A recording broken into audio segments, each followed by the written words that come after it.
Baseball, and the Astros are up 1-0. Adam Wexler, former Astros manager and player, Art Howe.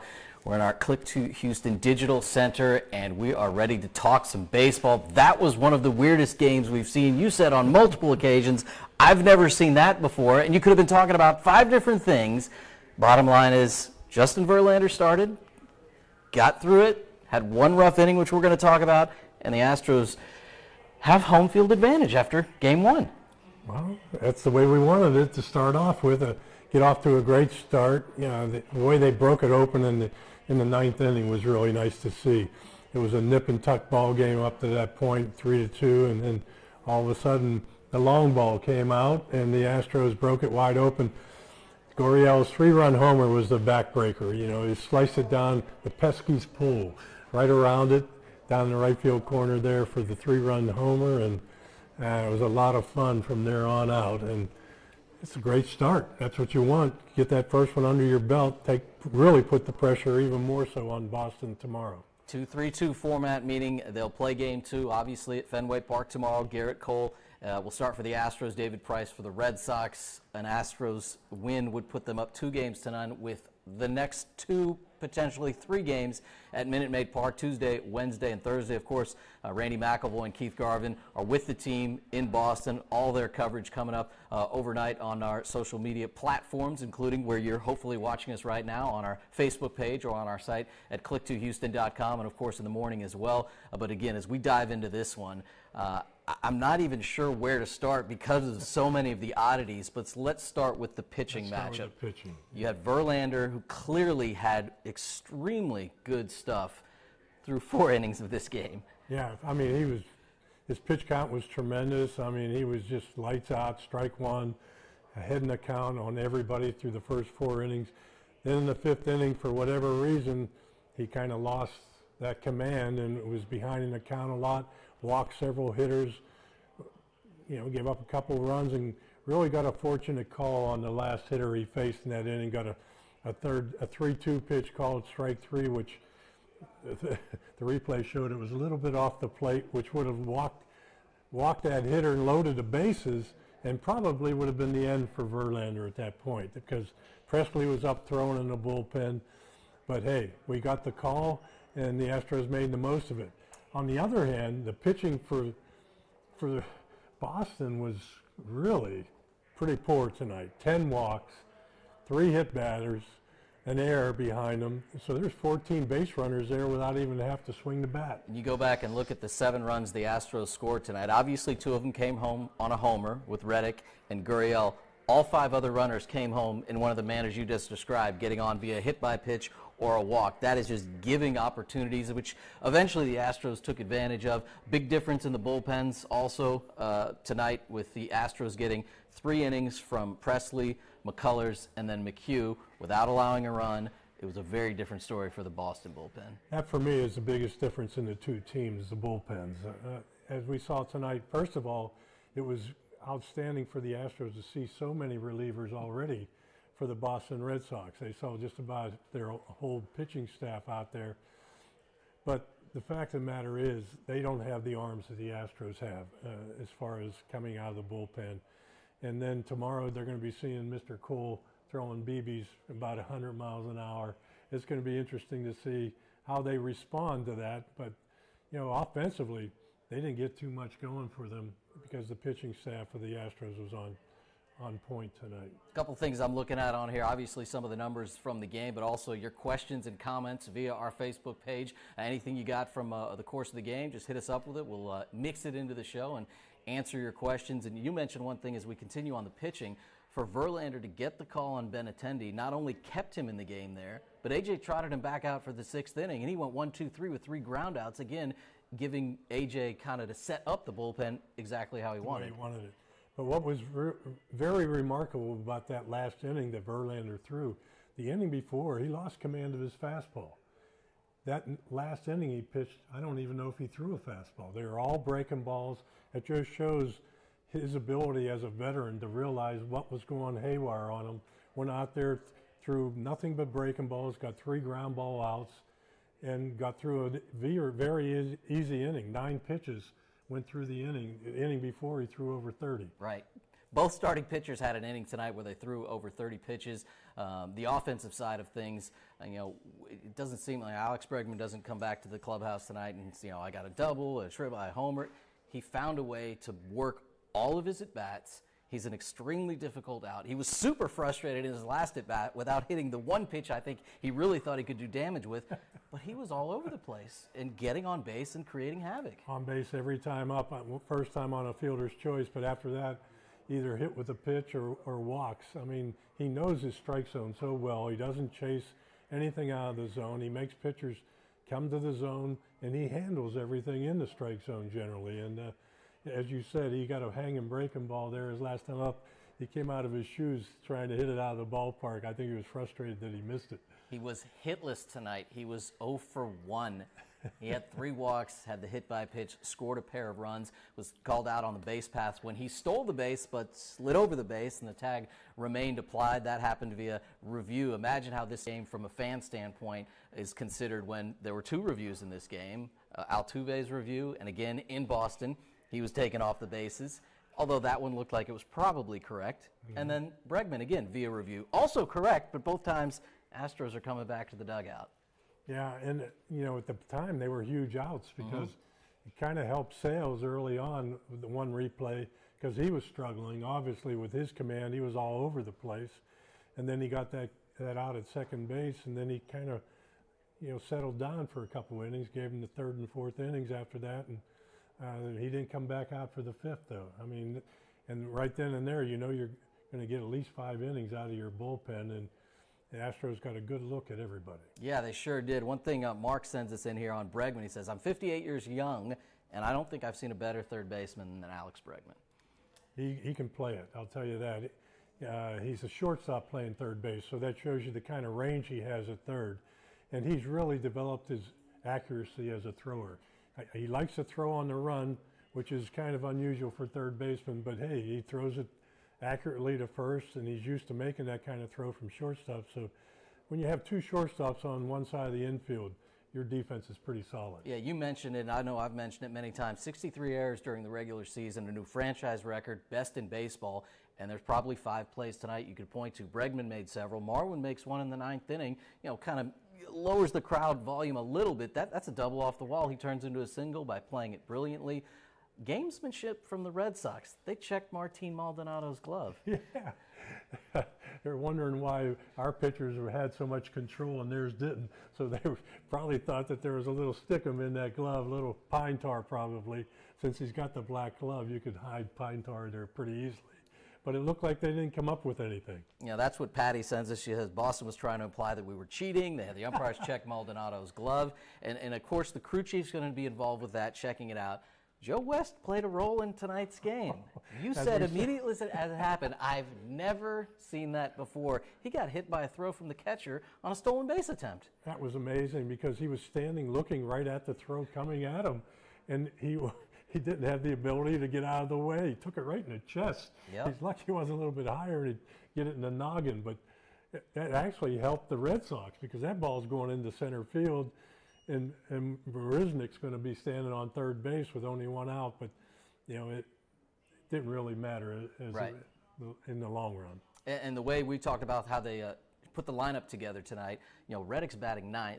He ends up with that huge homer in the 9th. I want to get to that. Correa's batting 7th. We talked about that a lot. It's a 2-2 game when he fists that one into the outfield and puts the Astros in front. And he reached base 3 times tonight. Yeah, that was good for Correa. You could see his confidence building. I felt after he got that base hit to left center field to put the Astros in front 3-2, his spirits lifted. You could tell. And then his every at bat after that, he looked like he was anxious to be up there. He was ready to go. He wanted to see, wanted to get a pitch to hit again. So I think he's out of the woods. And we keep talking about how much fun baseball is supposed to be, and this is a young team. They're all kids.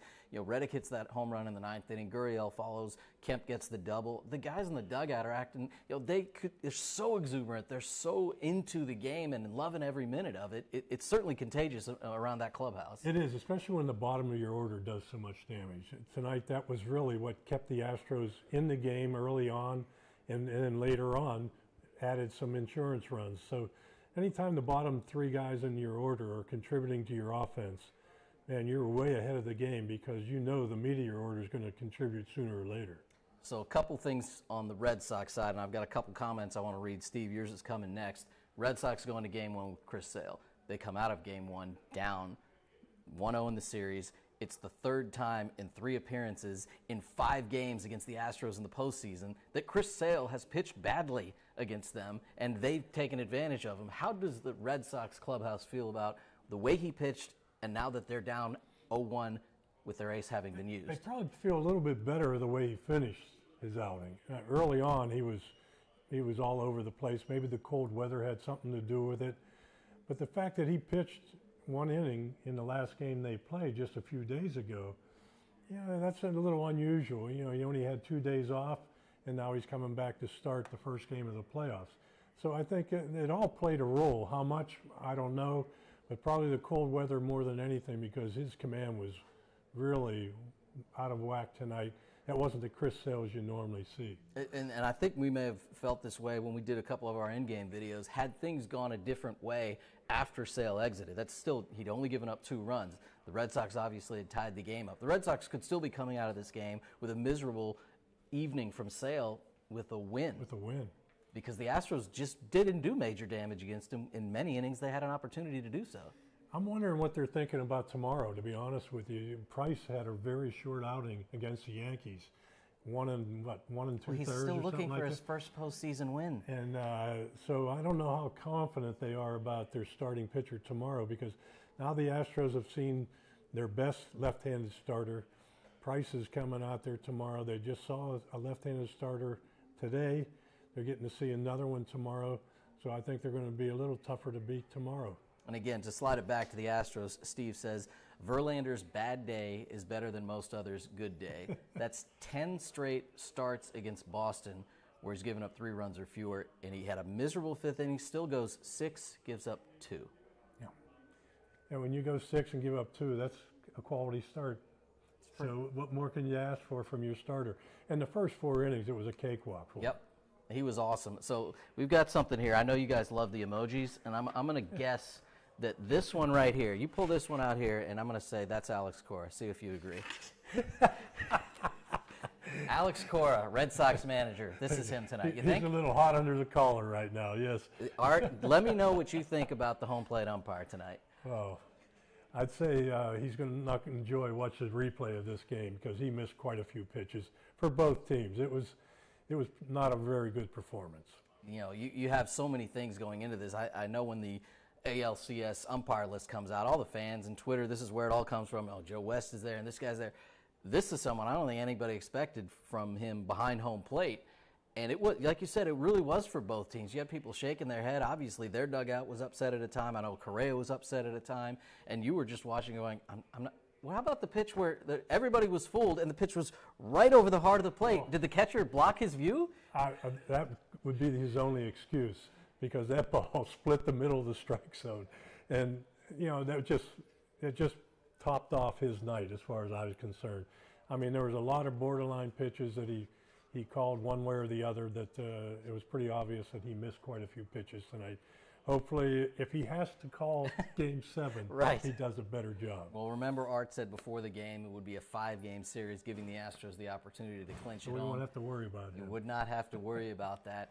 Some of the other things, again, looking at the game, the box score, there's just 5 hits for the Astros. You know, 3 of them come in the 9th inning with the Reddick homer, the Gurriel homer, and the Tony Kemp double down the line. They had 2 hits through 8 innings, yet headed to the 9th with a 3-2 lead because of the wildness of the Red Sox pitching staff. And this isn't the kind of staff that gets you to this point in the season. You know, Alex Cora's got to be shaking his head about, you know, what's going on with our pitching staff. Maybe have them sit down and say, hey, boys, let's make them earn their runs. You know, make them swing the bat, but just handing it to them. The defense, there's nothing you can do about the walk. You know, you're just standing out there, you know, hoping the pitcher is going to throw a strike. And then defensively, then it's tough to be on your toes when it's ball 1, ball 2, ball 3. So yeah, it was a bad night for their pitching staff. Denny Hernandez said seen some bad pitching calls against the Astros. And again, that just goes to show it really, I don't think he was partial to one team or the other. It just was not a particularly sharp night back there. No, Mr. Hoy got to work on his strike zone. Astros get those 4 runs in the ninth to put a little cushion there before A.J. Hinch decides who's pitching the ninth. Clearly, Roberto Osuna was warming up and ready to go in for the ninth. Colin McHugh gets the ball instead. How much does that help moving forward, or do you think it makes a whole lot of difference? Well, I mean, now your closer's fresh for tomorrow, but he did warm up, and he was going to come in until they made another pitching change in the top of the ninth when they brought in the reliever for Workman. Otherwise, you know, he was still up throwing. He would have come in to finish that game, but it was great that you could sit him down. You knew that, you know, that McHugh was going to get enough time to warm up and come in and finish the job. And McHugh's pitched very, very well for the Astros all year. The first strikeout he got after the double had some unbelievable movement on it. We're obviously focused also on the pitcher right before that, Lance McCullers. He is a bullpen guy. He is a guy that A.J. Hinch already has tremendous confidence in. And Lance McCullers loves him some off-speed stuff. All off-speeds except for one fastball. And that's what's amazes me, that other teams don't start looking for this breaking ball or thinking about it or whatever. And it looked like they really either didn't see it coming, couldn't pick it up, because those at-bats looked like they were still fooled by it. Yeah, they chased a lot of bad breaking balls down out of the zone. And maybe, you know, the pressure of the playoffs, you know, that enters into the picture. Guys are anxious up there. They're all feeling like one swing of the bat, they can tie the ball game, and they expand their zones. But they certainly helped Lance out a little bit with some of those pitches down out of the zone. The lineup he used out there obviously was against the left-handed pitcher. They'll see another lefty tomorrow. Brad asks, do you think they move Correa up in the lineup? No, I don't think so. Not just yet. The fourth hitter tonight hit a 3-run jack in the ninth that really broke things open. So I think he's comfortable down there right now. I don't think there's any reason to make any adjustment in the lineup. Killer White, he's doing a good job getting on base. He got hit with a pitch. Yeah, he had a couple of at-bats that weren't ideal. He took a couple of pitches that probably caught too much of the plate, but then, like you said, he found his way on base, just like he did in the last series. And again, he didn't start all 3 of those games against Cleveland. They got Tony Kemp in there in the 3rd game, and I think when the pitching matchup dictates it, and maybe that's when they come back to Houston, maybe when Parcello's on the mound, maybe Kemp's your DH, maybe you do something different. But I actually expect the exact same 9 in the exact same order to face David Price tomorrow. Yeah, I'd be shocked if it was any different, to be honest with you. And don't change what's not broken, right? Okay, so before the 9th inning, do you feel okay about the offense? Because, again, they only had 3 hits. Yeah, I still felt good. I mean, they were taking their walks. They were making them work. And, hey, you know. It's a major league team on the other side. It is, and a very good team. So I think this kind of, you know, the 4 or 5 days off, people don't realize what that does to your timing. I think even though they're probably doing some inter-squad type stuff to try to keep their strokes together, now they've got a full game under their belt again. I think the bats came to life in the 9th. They can't wait for tomorrow. And tomorrow it's Garrett Cole that gets the ball. Against Cleveland in Game 2, gave up that homer to Lindor, had pitched well before it. He looked to me like he pitched very angry immediately after that, and he was phenomenal. Yeah, he was. He was just one mistake in the whole game that he pitched. I mean, just a tremendous arm, great acquisition by the Astros. And I'm sure he's chomping at the bit to get out there again. He was one of the first guys to hug Verlander in the dugout after the game. Charlie Morton was next. Those are the guys that should follow in the rotation. Official announcement on what's ahead for the Astros when they get back home. But again, this is a series where they are the road team, technically. They're the team without home field advantage. That flips now that they win Game 1 and have those 3 games, 3, 4, and potentially 5 back at Minute Maid Park. We had a crew out at Minute Maid Park. I've seen some of the video out there, both when Springer hit his single with the bases loaded to drive in the first 2 runs and when Correa put the team in front. That place exploded. It did. It's just wonderful that the fans here are getting to experience this again, back-to-back years. Hopefully they go all the way again so the city can light up again. Well, 11 wins is what you got to get to win a World Series. They've had 4 opportunities to get a win. They've won all 4 of those games. Question about the game time tomorrow. 6:09 first pitch for tomorrow night's game. Tonight was 7:09. And again, it took about 4 hours, so probably something in that neighborhood yet again. Astros, another question from Sanderwell. We'll share here with you on Facebook Live. Do you think the Astros are getting enough credit for how good they are nationally? Probably not. But who cares? I think that's the attitude they should have inside the clubhouse, too. That's right. Just win. Who said that? Just win, baby. Al Davis. Al Davis. He's pretty successful with his run with the Raiders. And lastly, before we go on Bregman, do you think the Astros had 3 guys get hit tonight? Maldonado got hit on the wrist, White got hit late, and obviously Bregman got hit by Kelly. Kelly, who earlier this year had instigated an altercation with the Yankees, and I'm an outsider. I'm not in the clubhouse. I'm not on these teams. It appeared there was purpose behind that 100-mile-an-hour pitch that hit Bregman. There could have been on that one, but the other ones I don't think were intentional. And you're in the postseason, you know, I mean, unless it gets out of hand, I don't think you want to start putting people on base via the hit batter. And, you know, be professional about it. Go win ball games. Now, if it gets, like you said, if it's obvious that something transpires, you got a kid that can throw 100 starting tomorrow night. I don't think anybody will be digging in on him anyway. I don't think so either. And again, it's very different than in the regular season when it comes to unwritten rules and retaliation and things like that. A little too much is on the line at this point in the season, I would think. And again, the best part about it, I don't think there's any issue with Bregman where he got hit and Maldonado where he got hit on the wrist. Luckily, there doesn't appear to be any issue with him. Lots of people joining us here, most of them saying, go Stros, get it done, keep it going, way to go. And again, they're 4 games into the postseason. They've won all 4 of those games. Tonight's final was 7-2. The bullpen coming up with 3 very good innings. Their bullpen, a little bit different. Justin Verlander goes 6 innings, gives up just the 2 runs. And the Astros also kept their home run streak alive.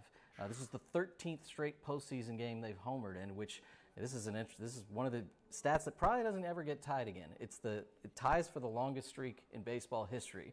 The other team that owns that streak, the Astros, a National League team. 2001 to 2004, they had a 13-game streak. Now as an American League team, they've gotten a 13-game streak together. They'll try to break that record tomorrow. I like their chances. I like their chances, too. We appreciate everybody joining us here tonight on Facebook Live. Tomorrow night, Kevin Bass is going to join Laney Fritz right here in our Click2 Houston Digital Center, and we look forward to that, both on our YouTube page, our click2houston.com page, and again on Facebook Live. For Art Howe, staying up late with us tonight, we certainly appreciate it. It's a whole lot of fun when they put a W on the board. Certainly is. Thank everybody for joining us as well right here on View from the Dugout.